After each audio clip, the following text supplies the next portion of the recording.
Welcome, everyone. Thank you for joining us today. My name is Alyssa Tay, and I'm with the Collaborative for Health and Environment, also known as CHE. Please feel free to introduce yourself in the chat if you'd like to. I'm going to get us started with some quick housekeeping items. We will be closing the chat once the presentation begins, so we invite you to type your questions in the Q&A box at any point. We'll get to as many comments and questions as we can after the presentations. If you'd like to activate closed captions, you can do that by clicking the button at the bottom of your screen. This webinar is being recorded and it's scheduled to last an hour. If you'd like to download the slides, please visit the webinar page on our website at healthandenvironment.org. We'll put that direct link into the chat now. I'll now hand it over to our moderator, Kristen Schaefer, Director of CHE. Thanks so much, Alyssa, and thank you everyone for joining us today. We're very excited about this conversation, which will highlight a key resource documenting the impact of corporations on public health here in the US and around the world.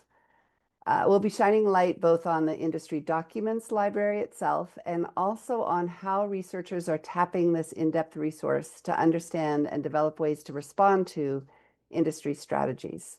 This includes both ways corporations are influencing science and the tactics they use to weaken rules that are designed to protect public health. I'll introduce all three of our speakers in the order they'll be presenting. And as Alyssa noted, we'll then have time for discussion toward the end of the hour. First, we'll hear from Dr. Tracey Woodruff, who wears many hats, several of which are relevant in today's discussion. Tracey is director of the Center to End Corporate Harm, a relatively new initiative that she'll be sharing more about today.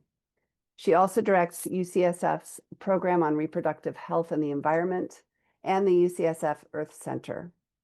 Tracey is a leading national expert on chemical and regulatory policy, and before coming to UCSF, she was a senior scientist and policy advisor for EPA's Office of Policy.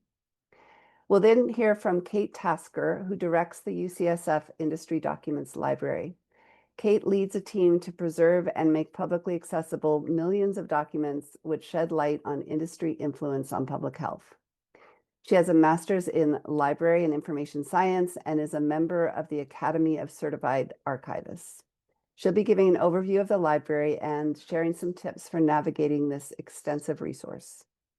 And finally, we'll hear from Dr. Nick Chartres, a senior research fellow at the University of Sydney and the lead scientific advisor at the Center to End Corporate Harm. And Nick specializes in studying commercial determinants of health with a focus on chemicals, nutrition, and public health. Today, he'll be sharing some examples of the research moving forward, documenting industry influence on science and policy in the environmental health field. Thanks so much to all of our speakers for being here today. And Tracey, I'll hand it off to you to get us started. All right. Thank you, Kristen. And thank you, CHE, for hosting this webinar. I am going to provide an overview of this work and the new center that we officially launched in January to end corporate harm, defending science and protecting health. And I have no financial conflicts to disclose. And it's well known that we are being exposed to many and very different types of toxic agents, whether it's air pollution, plastic-related chemicals, other types of hazardous chemicals. And in fact, recent reports from the World Health Organization has identified environmental risk factors as a leading cause of global deaths. This report noted that in 2016, 24% of global deaths are due to modifiable environmental risks, which means essentially 1 in 4 global deaths are linked to environmental conditions. And indeed, there has been a very important and dramatic shift in the type of diseases that our populations are suffering from globally. It used to be in 1990 that communicable diseases, those things like malaria or tuberculosis, were the highest proportion of the global burden of disease at about 50%. But we've seen a dramatic shift over time, over the last essentially 20 to 30 years, so that now in 2019, non-communicable diseases, that's things like cancer, respiratory, cardiovascular, neurological, metabolic disease, are now the leading cause of the global burden of disease at 64%. And this dramatic shift over time cannot be due to genetics. It must be due to exogenous factors. And while we all do a lot of work on the different types of risk factors that contribute to this, we are often stymied in our ability to address these risk factors. And that's because there is an important piece missing in the puzzle in terms of our ability to really address this growing health crisis. And that is the role of industrial drivers of disease.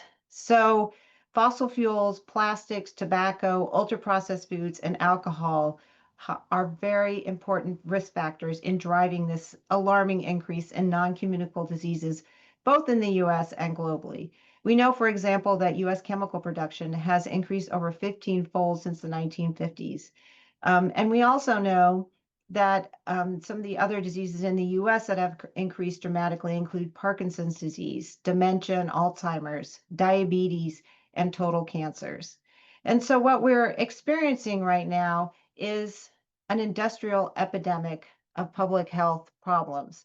And that's because these public health crises are being driven by these corporate produced products. Fossil fuels, tobacco, ultra-processed foods, and alcohol contribute to approximately 34% of the 56 million annual deaths globally.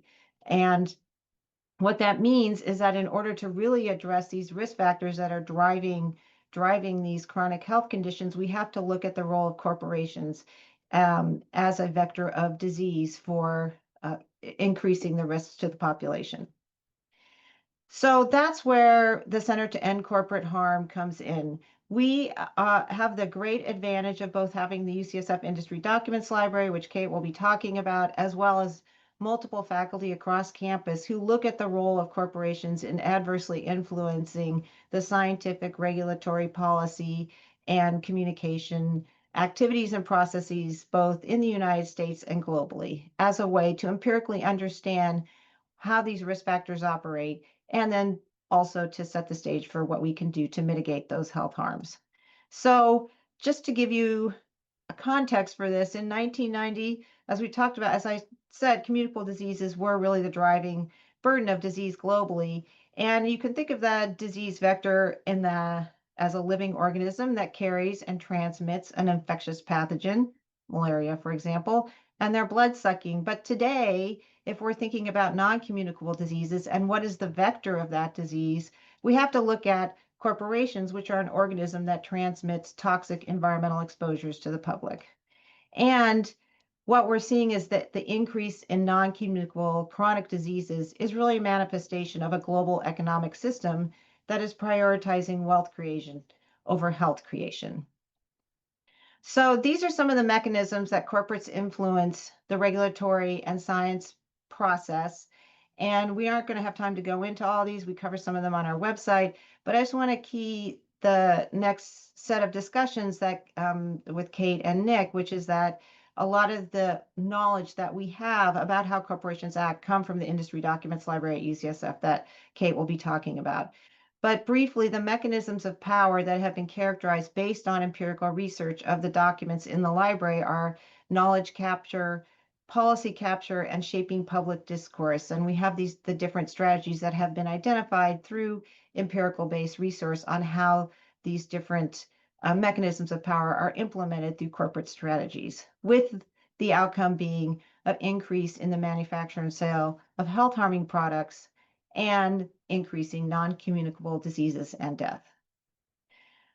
So the Center to End Corporate Harm is really in part established to leverage the resources and multidisciplinary nature of the research that's going on both at UCSF and outside of UCSF with faculty members who are working on different industries and their influence on adverse health outcomes, from the tobacco industry to the sugar industry, opioids, et cetera. And the goal is for us to share our resources and our knowledge so that we can interact and collaborate better to address this growing risk factor problem.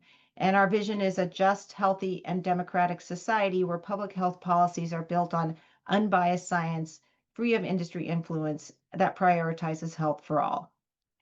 So just briefly, you can see we have a web page We have partners. You can sign up to get information about the activities that are going on around the center on the webpage. We also have opportunities to be an affiliate member of the center. The steering committee is comprised of myself and Nick Pamling, who's the director of the Center for Tobacco Control Research and Education, Laura Schmidt, who does a lot of work on the sugar industry and ultra-processed food, and Chris Schaefer of the library. And we have 27 members right now from varying universities and departments, both inside and outside UCSF.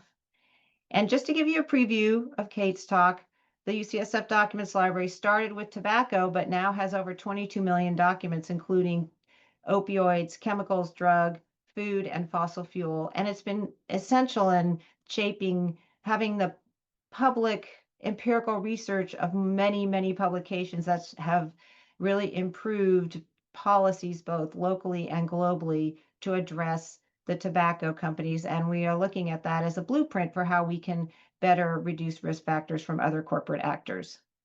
And so our solutions are to conduct research, to evaluate industry tactics through established research methods, and then sunshine the ways that the industry has financial ties to science and policy, and communicate those findings to rebalance the power to prioritize health and justice and to protect health and democracy. So here's some more you can follow us on our social media channels. And with that, I am going to turn it over to Kate Tasker to give you a more in-depth look of the library collection itself. Thanks so much, Tracey. Just give me a moment and I'll get my slides up.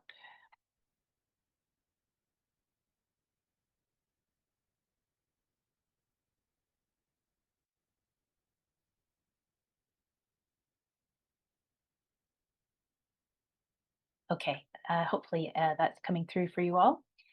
So thank you, Tracey, and thank you, Che, for this opportunity to share the work that we do at the UCSF Industry Documents Library, or IDL. So IDL is a digital archive of now more than 23 million documents that have been obtained through various legal settlements.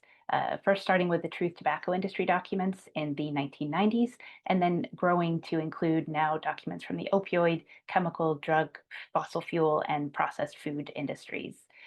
What you'll find in the IDL are documents such as internal memos and emails, slides, conference presentations, marketing plans, sales data, board meeting minutes, internal scientific studies, advertisements such as video and audio recordings, and legal materials, including transcripts and depositions. The documents have come to us from various different sources. 40 million pages of tobacco industry documents originally came to the library back in early 2000s, and they were publicly disclosed from a major legal settlement between almost all US states and the major cigarette manufacturers. That was known as the Master Settlement Agreement, which was reached in 1998. It was particularly groundbreaking because in most cases, documents that are produced during during discovery in these matters are not made public. They remain sealed. But due to efforts by many states, and particularly led by the state of Minnesota, the states argued that all of the documents that had been produced in these cases against the tobacco industry should be made available for the public good. So this was really unusual. The documents eventually came to UCSF thanks to the efforts of folks like Dr. Stanton Glantz and others at the library and at UCSF. So in addition to documents that are coming out of these legal settlements, we're also receiving documents that may come from Freedom of Information Act requests, from public court records, sometimes from whistleblowers, sometimes from law firms or journalists. And we often partner with other libraries and archives as well to try to digitize related documents that they might have in their collections and make them available online. If you're interested in learning more about how we collect documents, I'd encourage you to take a look at our About page on our website or contact me with questions. We're always looking to learn about other sources of documents that have been publicly disclosed that would be useful for this kind of work. So we launched what was then known as the Legacy Tobacco Documents Library over 20 years ago now in 2002 at the UCSF Library. That was established with about 40 million pages of previously secret tobacco company documents. We now have more than 106 million pages in the tobacco industry collections and more than 135 million documents across the whole of the industry documents library. We release documents fairly regularly, usually on a monthly basis, the last Thursday of the month. So you'll actually see our numbers going up again today. There'll be more documents being added to the library later today. At this moment, I'd like to just take a moment to thank the Industry Documents Library team of archivists and software developers. Some of the folks from the IDL team are here at the webinar today for all of that work to make these documents public, available, and preserved for long-term use. The Legacy Tobacco Documents Library was initially established with funding provided by the American Legacy Foundation, which is now known as the Truth Initiative, and we'd like to thank and acknowledge the Truth Initiative for their longtime support to the library. This unprecedented access to millions of pages of documents that were previously internal from the tobacco industry initiated groundbreaking research that really started to move a conversation on tobacco control and health. This research included everything from the history of smoking and the tobacco industry to the way that the tobacco companies had worked with PR firms and legal firms to shape their message, to marketing studies, analysis of cross-industry work and connections. All of this research has been done by many researchers, including academics, scientists, lawyers, journalists, policymakers, community health advocates, students, and many others. So as the library saw this increasing interest in the research, not just by academics, but also from the public of these industry strategies that were being so clearly shown from the internal documents, that we began collecting documents from other types of industries as well and seeing many parallels. So we've worked with partners at UCSF, including Dr. Woodruff and her colleagues at the Program on Reproductive Health and the Environment, and at other institutions, including Johns Hopkins University and the University of North Carolina, to build out collections of other industry documents.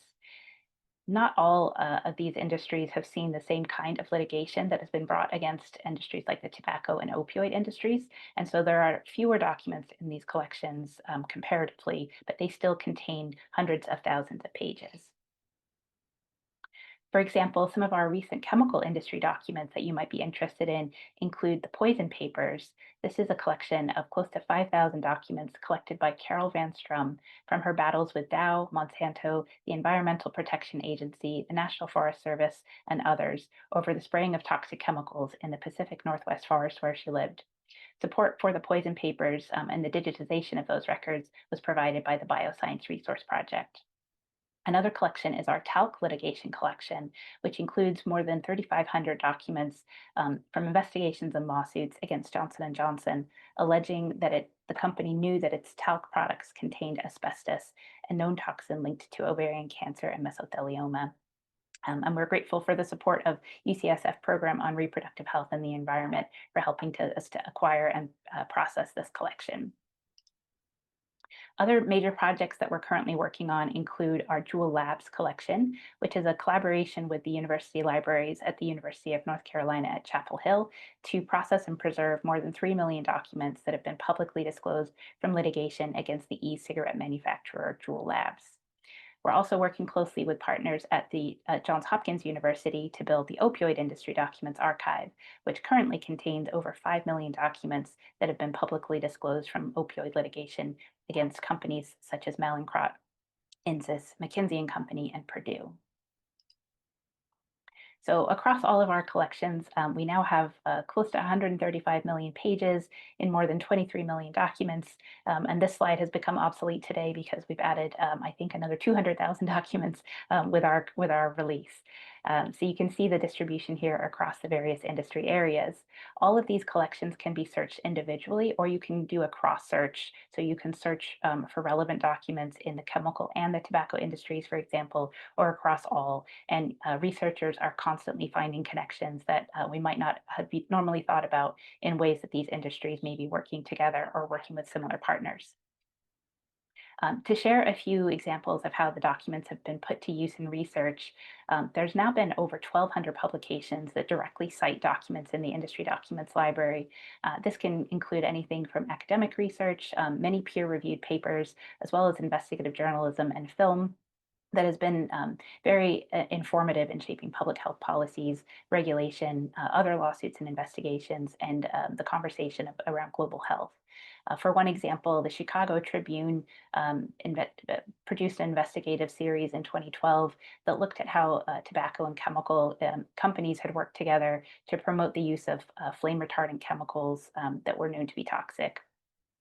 The 2014 documentary film Merchants of Doubt, directed by Robert Kenner, is based on the book of the same title by Naomi Oreskes and Eric Conway, which looked at how scientists had worked, industry-funded scientists had worked to promote the goals of tobacco and fossil fuel companies. One of the major national impacts that we've seen is former President Clinton had credited some of the tobacco document studies that were done by Dr. Glantz and other colleagues that were published in the Journal of the American Medical Association with helping him think through his decision to promote the regulation of nicotine and as addictive substance and as cigarettes as drug delivery devices. And this eventually led to the passage of the Tobacco Control and Family Smoking Prevention Act in 2009, which was ultimately signed by President Obama and gives the FDA the power to regulate the tobacco industry. Possibly the most significant impact of the documents has been the passage of the WHO's Framework Convention on Tobacco Control. This was the first global health treaty under the WHO, and it was informed by expert tobacco documents researchers' reports. The FCTC prevents the tobacco industry from influencing or interfering with the development of public health policies related to tobacco control in countries which have signed the treaty. So with all of these documents, it can be a little bit overwhelming just to know where to start searching. So I'm going to share just a couple of pointers with you today, knowing that you might be familiar with these types of databases, or you might just be getting started. And my team and I are very happy to answer questions, and we're available for further consultations if you should have more questions. Our first tip is to get started with our bibliography. This is available on our website, and it's a list of those 1,200 publications that have been written that already cite the documents. So you can browse this for your topic of interest, look at the documents that are specifically cited in each paper, and take a look to see if it gives you some ideas of key documents or names or phrases, things like that, that could direct you to documents that might be really relevant for your work. Many of these publications include documents that researchers have found to be the most significant and valuable. So it's a great way just to find those documents first of all. As one way of getting started, I can recommend this paper by Dr. Woodruff and her colleagues, which looked at chemical industry documents to analyze industry influence on PFAS science, and it's freely available from the Annals of Global Health. Some other things to think about as you're building your search queries is to really stop and identify your search interest and think about what exactly it is that you're searching for. Is it a person or organization, documents about marketing, or reports created by a particular company? You want to think about using search terms that are most likely going to match the words in the database, which are coming from these internal documents. So that means thinking about terms that the industry itself would have been using behind the scenes. We recommend using keywords from other sources that you find as well, such as industry websites, trade associations, lobbying groups, or ad campaigns. And many of our researchers find it helpful to try a technique known as snowball searching, which is when you start with a fairly broad and basic search, gather clues from the documents that come back in your search results, and then add those names or dates, phrases, and other key terms to make your search more specific. Some things to look out for on our homepage is these two buttons underneath the search box. One is called What Can I Search For? And the other is How Do I Search? And these will give you some additional tips and tricks to try to narrow down your search. You can also find the Ask Us link at the bottom of every page, and this will direct you to our contact information if you'd like to reach out with a research question. So I'm going to do a very quick search example here to give you an idea of how the library works. This is really quite simplistic, so hopefully you can expand upon this as you work with the documents. So let's say I've been reading a news article that mentions the chemical Gen X. And in the news article, it talks about pollution related to Gen X and the adverse health effects. And it also mentions that Gen X chemicals might also be known as dimer acid. So I want to see if there's anything in the IDL about those chemicals. So I'll put that search term in the search box. I've decided I'll select one of our chemical collections, and you'll see from the yellow bar at the top of the header that I'm specifically in the chemical industry sections of the site. And I've selected our PFAS collection. So as you'll see here, we have no results. So this is a search that's too narrow. And really, we want to be thinking about including all of the collections in our chemical industry documents library to get the broadest result based on what we have. So I might try selecting all of those chemical industry collections just by clicking on that checkbox here at the top. And you'll see I've got 255 results that have come back. So that's great. That's a manageable amount. You'll see that the metadata is listed for each item in the search results. And I can see here that the collection is listed as the Forever Pollution Project. This is another great collection of documents we have related to the chemical and fossil fuel industries. They've been collected by a consortia of journalists in Europe who submitted public records requests to 16 different European countries to gather a lot of information about companies that were producing PFAS chemicals. Something else to note on this search results page on the left is a menu called Narrow Your Results. And from here, you can choose to select and narrow your results further by a facet such as a document type. So you could restrict your search just to look for reports, just to look for emails, for example. Once you found a document that you'd like to take a look at, you can click on the title or on the thumbnail PDF at the right to move to our document viewer. Also, I'll show a way of expanding your search. If you wanted to also search for Gen X or an alternative name such as dimer acid, you can put that in the search bar here at the top. Note that I've used the operator OR for or, and I've put dimer acid within quotation marks so that the search will find those two words paired together in any document. And you'll see that I have more results that come back once I've used that OR operator. So I'm looking for documents that have either Gen X or dimer acid that is represented in the document.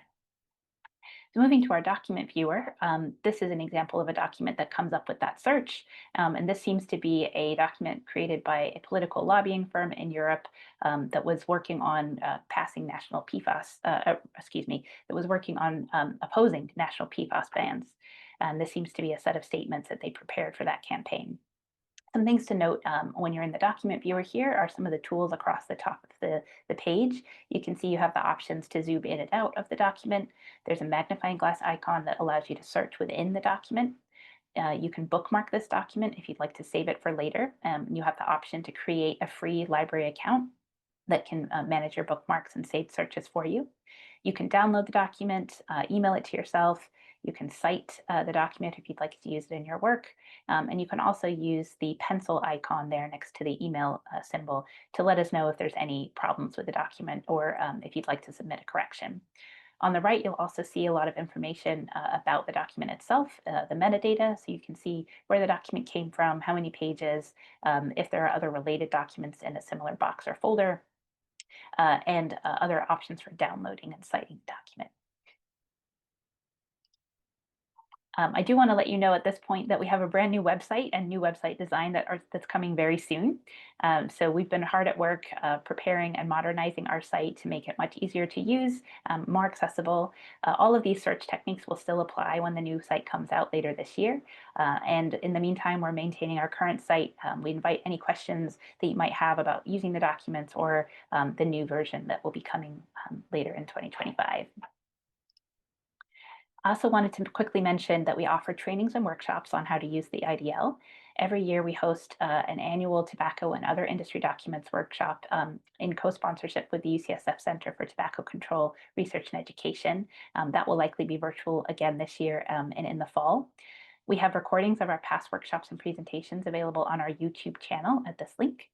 You're also very welcome to email us if you'd like to schedule a research consultation or a small group training, if you'd like to work on an industry documents project, and you can sign up for our newsletter to get updates on our workshops, events, and new documents releases. Finally, before I go, I did also want to give a shout out to another great resource for searching for chemical industry documents, which is Toxic Docs. Toxic Docs is a website and data set at Columbia University and the City University of New York, and it provides access to millions of pages that have been released related to chemicals, including asbestos, polyvinyl chloride, silica, benzene, and lead. Thank you so much for your participation and your interest in the Industry Documents Library. I'll look forward to answering some of your questions at the end of the webinar, but for now, let me pass it along to Nick. Thank you. Brilliant. Thanks so much, Kate. That was excellent. And good afternoon, good evening to everyone. I'm just going to try to share my slides.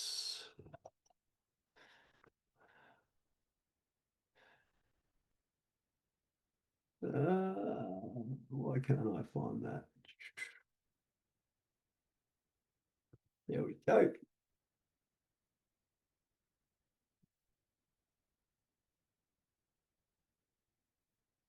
Just give me 1 second, it is loading.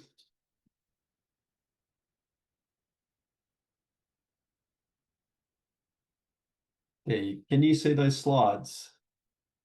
Or are they in presenter view? They're in presenter view. Well, thanks, Tracy. Let me No worries. swap it around. Now you can see them, hopefully. Yep, excellent. Awesome, brilliant. I'm just gonna also, just for bandwidth, I'm just gonna cut my videos. Just give me 1 moment. All right, before I get started, I thought I just might put this slide up as a way of getting you to think a little bit about what some of these brands might have in common. I'm going to come back to this later on, but if anyone has an answer or thinks they might know what the relationship is with all these brands, do you want to just pop it in the chat and we'll see how many people know the answer as we go through the presentation. I am today going to talk about how we use the documents that Kate has just described to address what we consider to be the 21st vector of disease, which Tracey touched on earlier today. And I'm going to talk today a lot about the collections within the Industry Documents Library, and I'm going to focus specifically on 2 case studies. And I'm going to look at one chemical-specific case study that has applied the strategies that most people would know from the tobacco industry.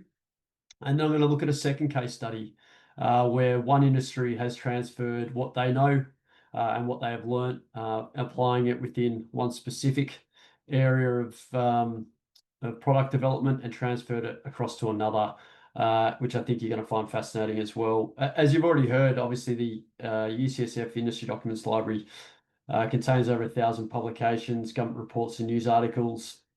And they've been really critical in sweeping policy changes, both in the US, as you heard with Kate discussing how President Clinton used them to inform the tobacco policy that was developed within the US, but also with how it shaped the WHO Framework Convention on Tobacco Control. And that's been critical in also reducing smoking prevalence rates throughout the world. And critically, what it's done, it's allowed us to understand that these industries are a vector of disease, but it's also, from a public health perspective, given us a blueprint of how we could potentially go about mitigating those harms. Importantly, I have no conflicts to disclose.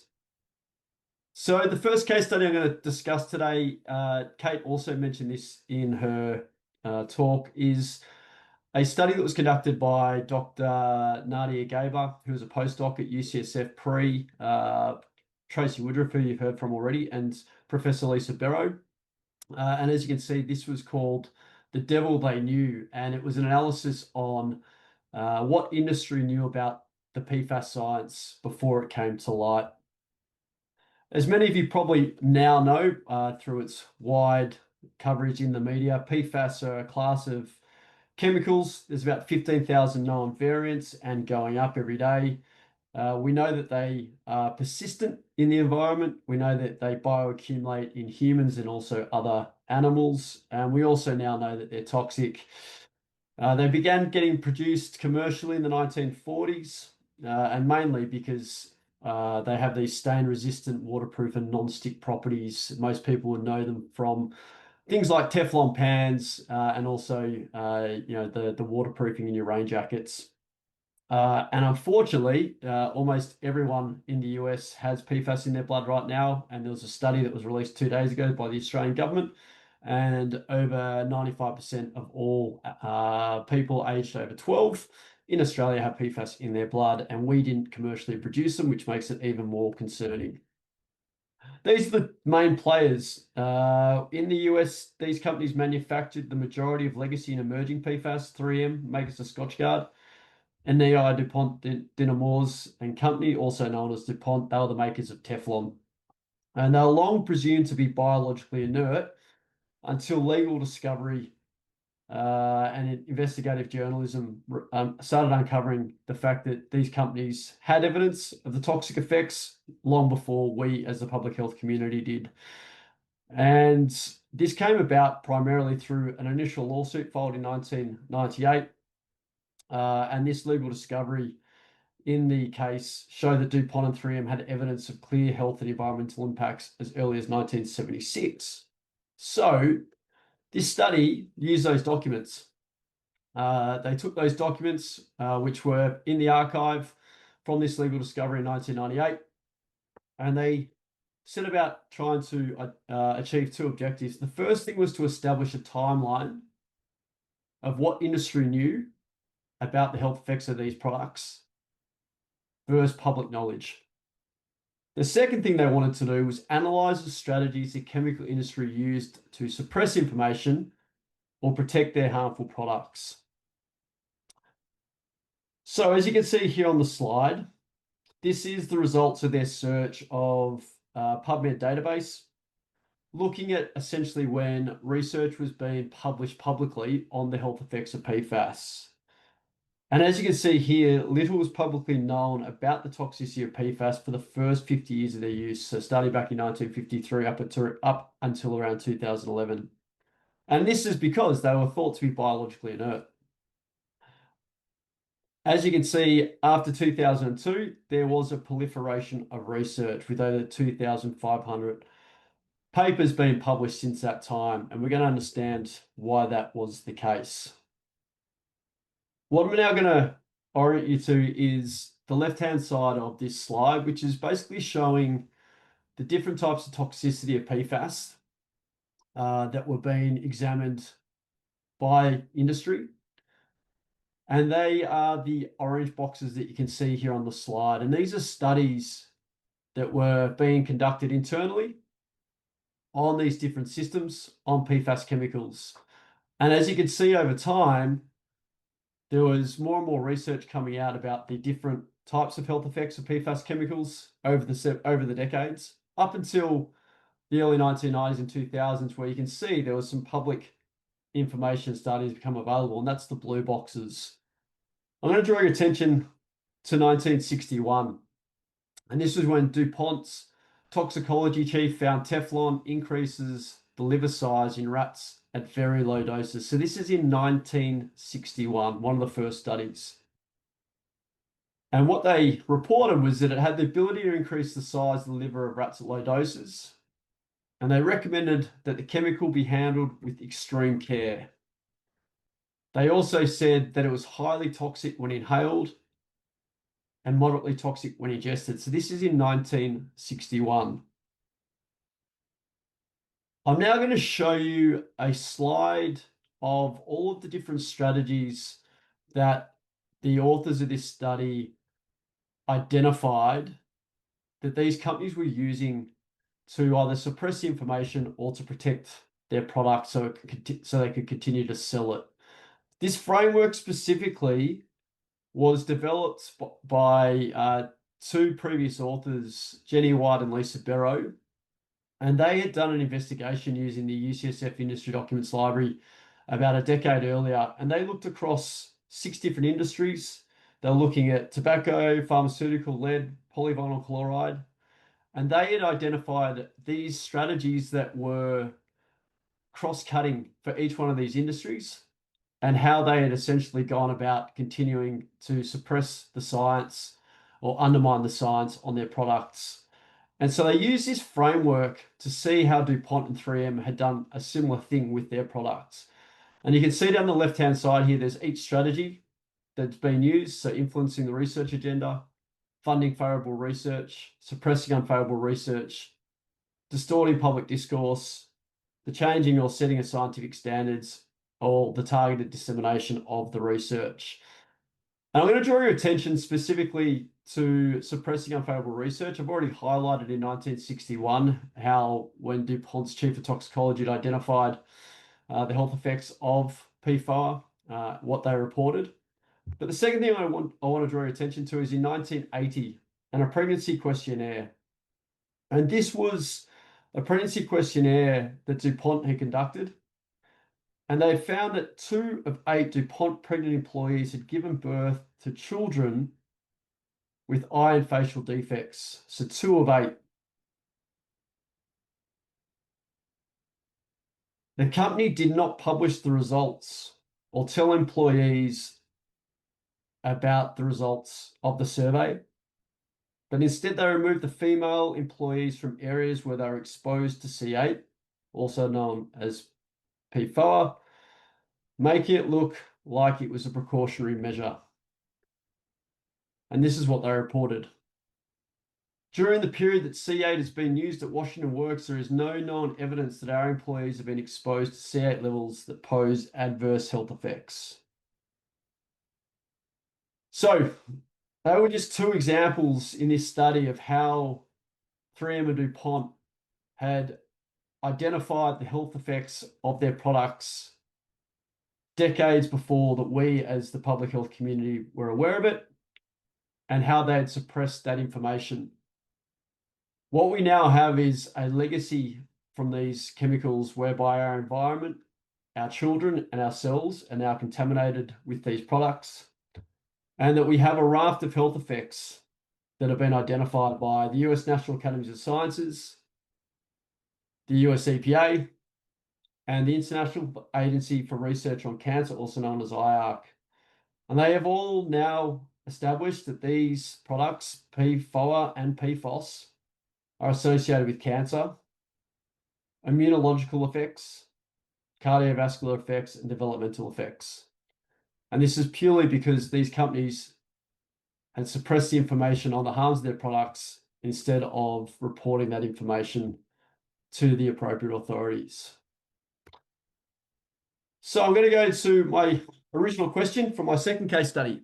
I can't see the chat, so I don't know if anyone's answered this, and I don't know if Kristen or Rachel or anyone can tell me whether anyone knew what the relationship was with all these brands.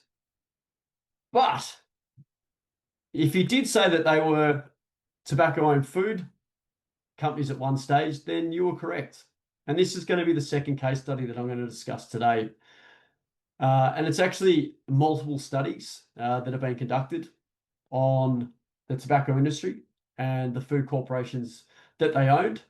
And specifically today, I'm going to talk about how they have transferred their product knowledge from the tobacco industry, specifically around flavors and colorings, and use that knowledge to essentially create highly addictive and hyper-palatable ultra-processed foods that 60% of the US and Australian populations all now consume.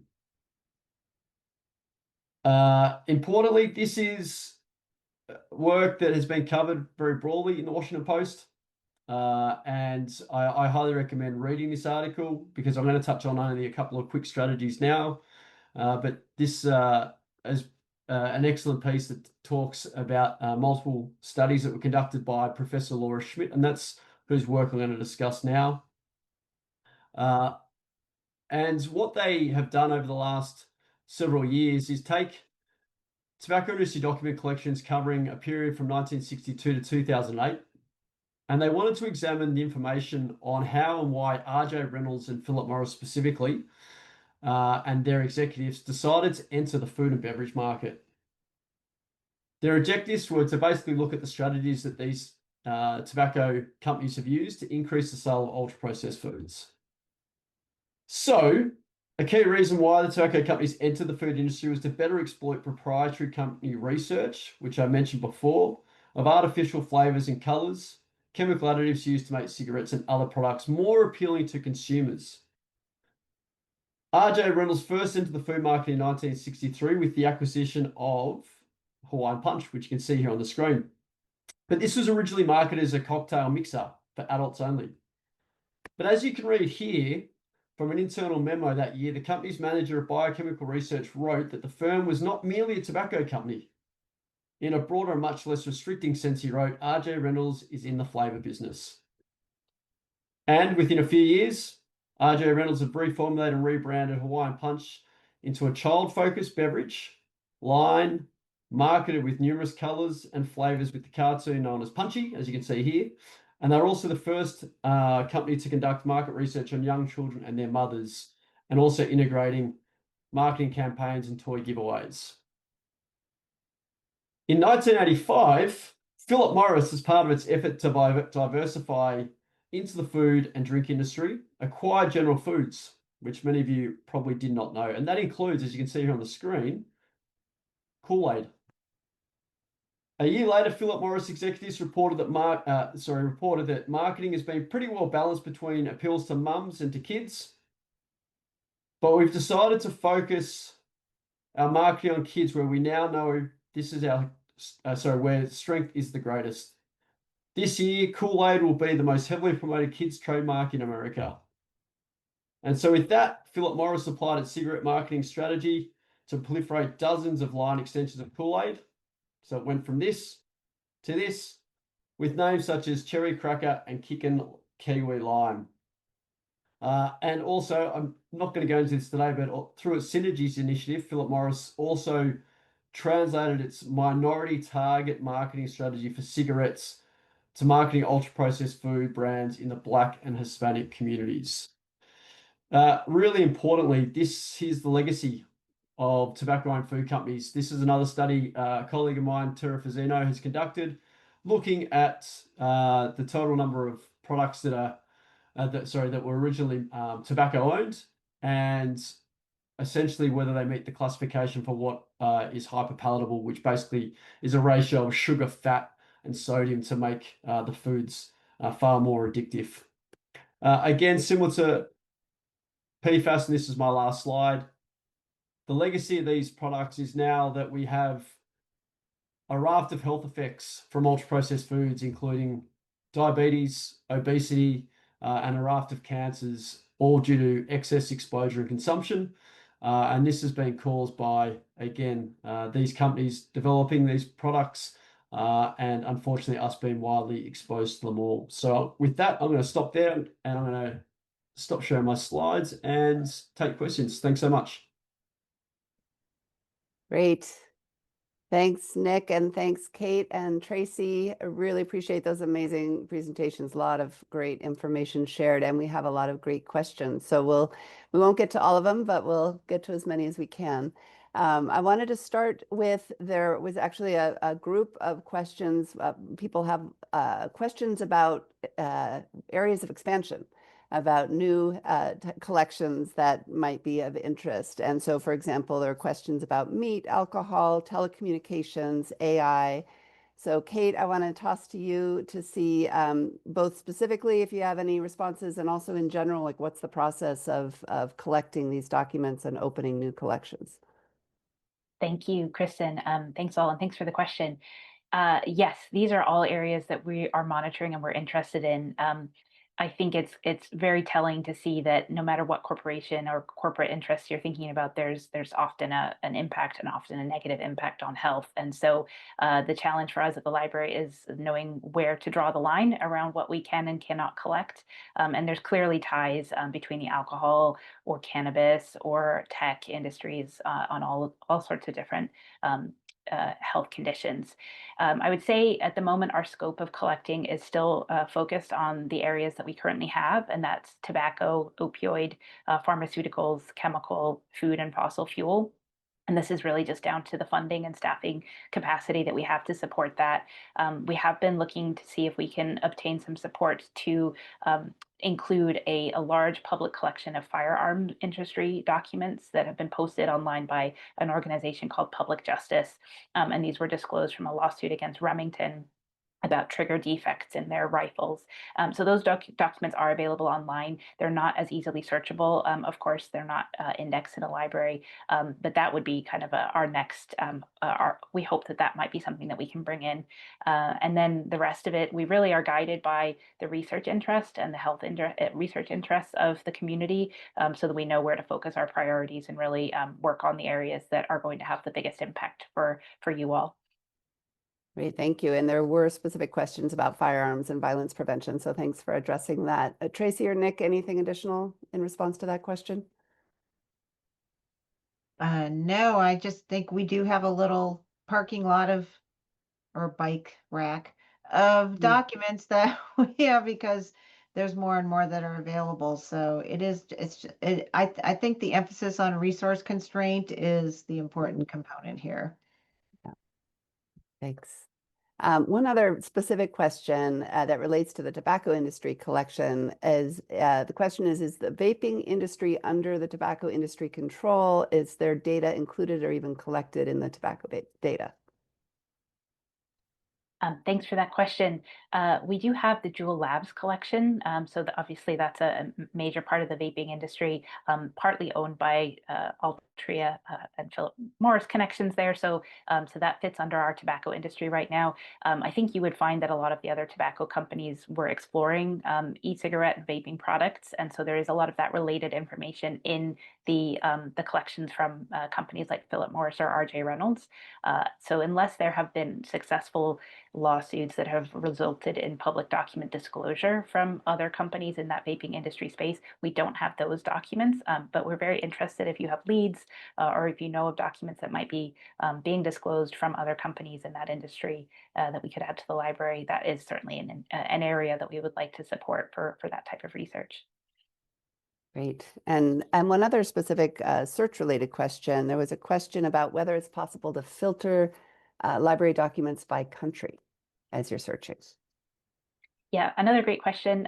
Right now, we don't have a great filter for filtering on some things like geographic location. It's something we would like to be able to develop. It really relies on having that tag on the document so that we know that it's from a country or is about a particular country or city or region.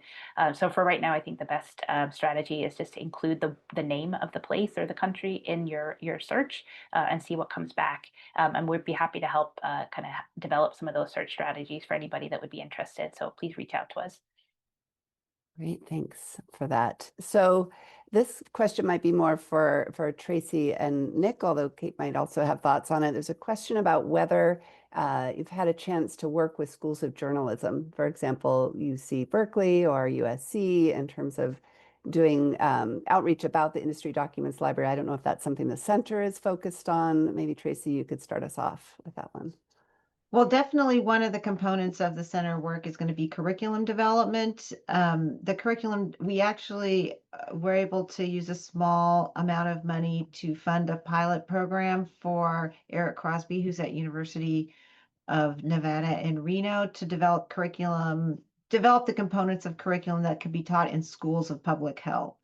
So because the goal being that if we want to talk about this as a risk factor, the right place to, what we have to do is develop curriculum to talk about why it's a risk factor, the ways that the risks are transmitted, and then options for reducing those risk factors. So he's developing a curriculum on that, and we're hoping that that can be a model for our schools of public health to teach. I think Kate can answer about journalism because the Tobacco Center does have some trainings that they do for journalism. I think they're one-day trainings. They're not like a whole course, but obviously it's something that we are interested in. I don't know, Kate, if you want to say any more about that. Thanks, Tracy. Yes, we do connect with journalists. Journalism schools would be another great coordination that we would love to partner with any folks who might be in the audience that would be interested in us providing maybe a short workshop or training for folks at a journalism school. We've done some guest lectures and kind of just short discussions with journalism students before. Be happy to connect about that as well. Great. Thanks to you both. So here's another question. Wondering if the documents library also includes records of industry attacks against scientists, such as David Carpenter from Monsanto and Tyrone Hayes from Syngenta, perhaps also attacks on Rachel Carson. Is that, Kate, would that be? Let me take a quick first stab at that, and then Tracy and Nick, I think you've done more research on this sort of topic in the documents. So I'd say that the documents that are produced in these lawsuits are responsive to a particular complaint that, like a state attorney general's office might be making or another plaintiff's law firm might be making. And so we don't get every document that was, part of the company's files, but a lot of documents do come through, and you do see materials like emails where company executives are discussing monitoring or resisting people who are speaking out for science or public health advocacy leaders. So I think you will find things like that in the documents. I would say just searching for a name of somebody that you feel might be impacted. The other thing is, people's names wind up in these documents, and it's not always because that they are part of the investigation or that they were doing something wrong.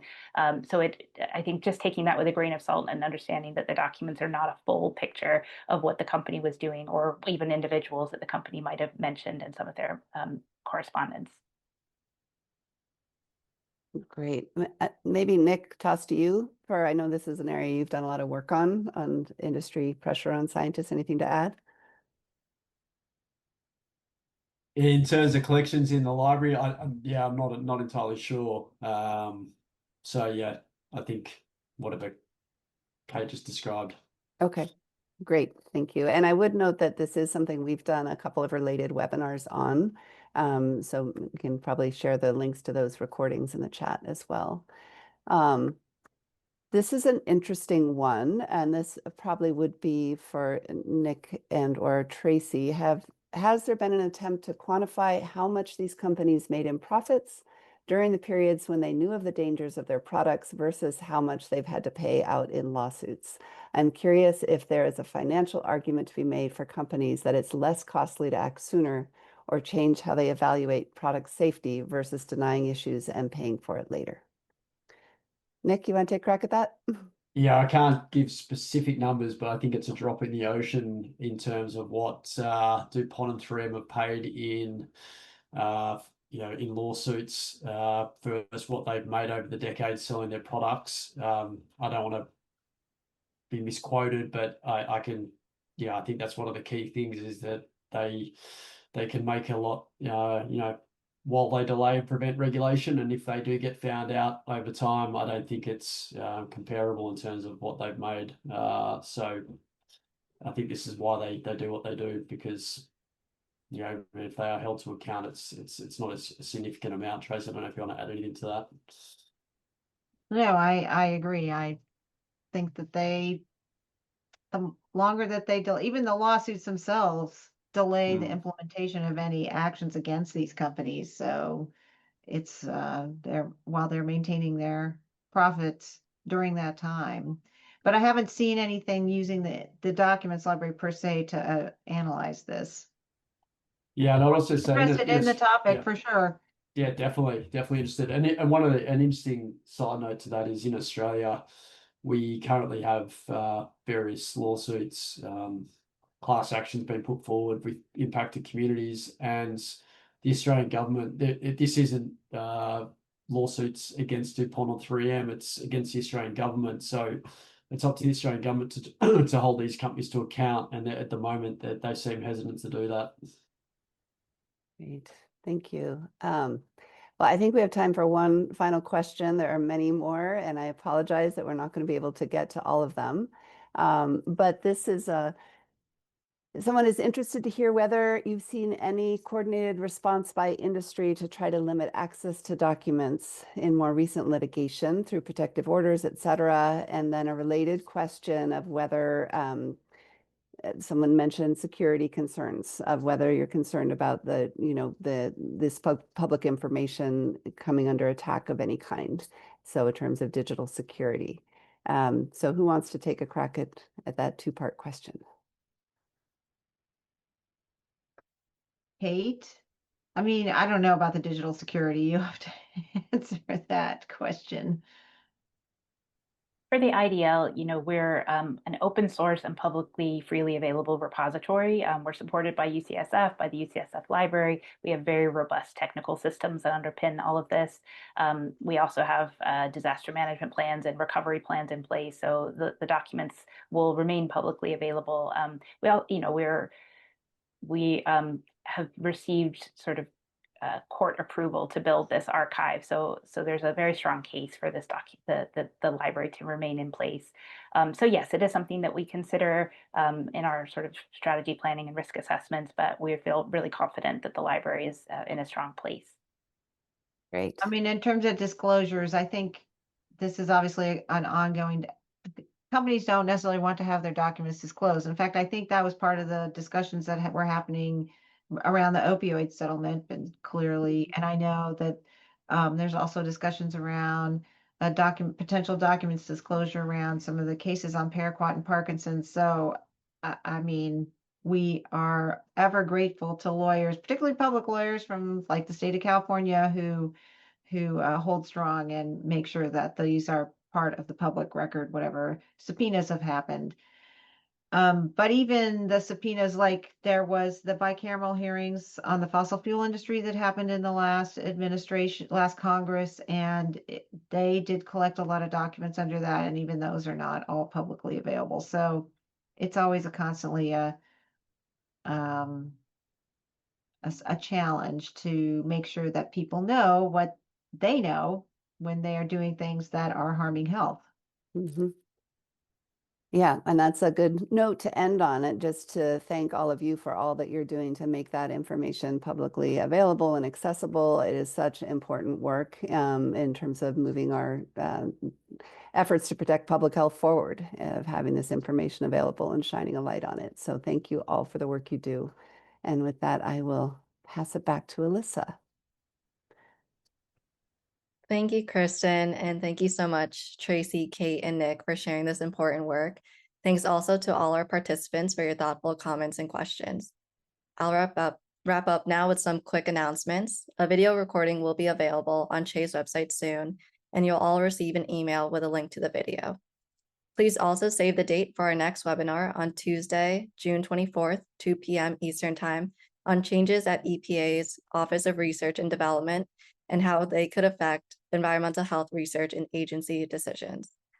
We also invite you to follow us on social media and the organizations our speakers are a part of. We'll put those links into the chat. And with that, we'd like to thank you again for joining us. Thanks again to Tracey, Kate, and Nick for taking the time to talk with us today, and Kristen for moderating the webinar. And thanks to Rachel Massey for her help behind the scenes. We hope to see you again on future webinars.